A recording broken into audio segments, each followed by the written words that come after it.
healing your diastasis recti comes down to two things. One is managing the pressure, so pressure management, and the other one is treating the root cause. Let's start with treating the root cause, because that's one of the most important. Treating the root cause is not just treating the symptoms like your leakage, if you are leaking, or the bulging, open gap, basically the symptoms that come with it, the uncomfortableness, pain or pressure that you feel. Not just treating the symptom, but it's actually treating the root cause. So now to treat the root cause, we have to come back and analyze why is diastasis recti happened. Obviously, this happened because your belly during pregnancy put a lot of pressure on your core and on your posture. And it pushed your core and your posture out of the neutral, out of the normal. So what we have to do, we have to bring back your core and your posture into the normal, into the neutral. In case of posture, is the neutral alignment. So the belly pushed you out of the posture, and now your posture got a bit slouchy, a bit bad. So your posture is not something that is a neutral alignment, but maybe you have certain pelvic tilt, rounded shoulders, a bad posture. A bad posture is also adding more pressure to the diastasis. And the second one is your core weakened. So these are the two root causes. The root cause is the posture and the weak core. So usually these are the two that are causing the diastasis recti. In order to treat the root cause, what we have to do, we have to better our posture, we have to strengthen our posture, and we have to strengthen our core. We can do this with targeted deep core exercises, certain strength training exercises to strengthen your upper back, strengthen your core, strengthen your posture to make sure your posture is aligning back to neutral alignment, focusing on your posture during the day, in your day-to-day activities, so not allowing yourself to slouch all the time, sit badly while you're working, have your posture badly while you are walking, just in your day-to-day or going from A to B during exercise. So you have to always consciously remind yourself that you have your posture and you have to fix this. And also you have to apply strength training and core strengthening exercises to your core and both to your posture.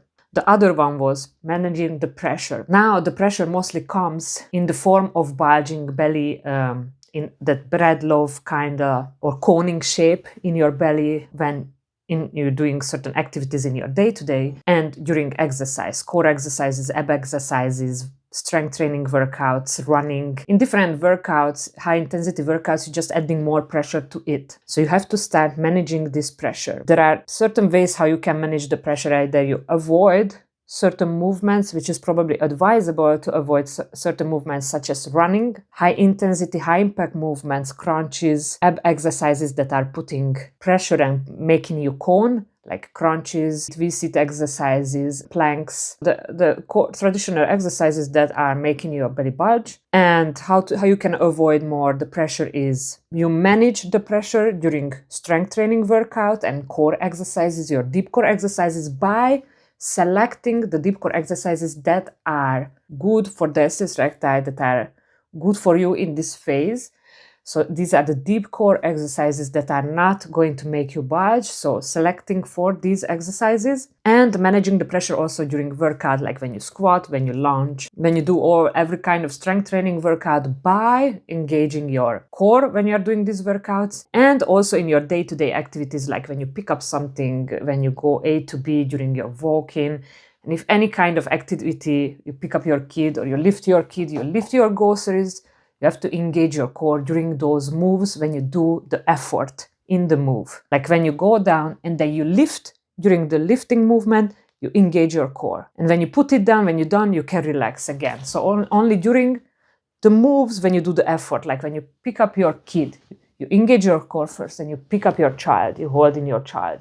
Or when you pick up your groceries and you have to walk a couple of meters or a little bit with your groceries, you engage your core, then you lift up the groceries and you do your walk until you get to your car or until you get into your apartment. So this is basically how you can manage the pressure. And another thing that comes to managing pressure is understanding which are the moves that are making you feel worse, bad, giving you pressure, and avoiding those. So not doing them if they make you feel really bad. It's really just common sense. You have to see which are those moves and how you can avoid them or how you can modify those moves with engaging your core and managing that pressure. And once you get these things right, and once you do all of these things, you manage your pressure, you're treating the root cause, you will see results with your diastasis recti trainings and workouts, exercises, because in some cases it might not be enough to just do the core workouts, but you also have to manage the pressure and also work on your posture. You have to see the overall picture. And when you start to get into the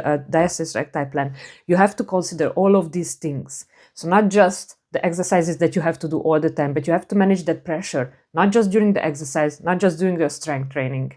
You have to avoid certain moves, and you have to also look at your day-to-day life when you go to work, when you be with your children, when you cook, when you lift, when you grocery shop, anything, how you have to manage the pressure in those moments in order to support your healing journey. Let me know in the comments if this has been helpful, and let me know which other topic you would like to hear next. Cheers!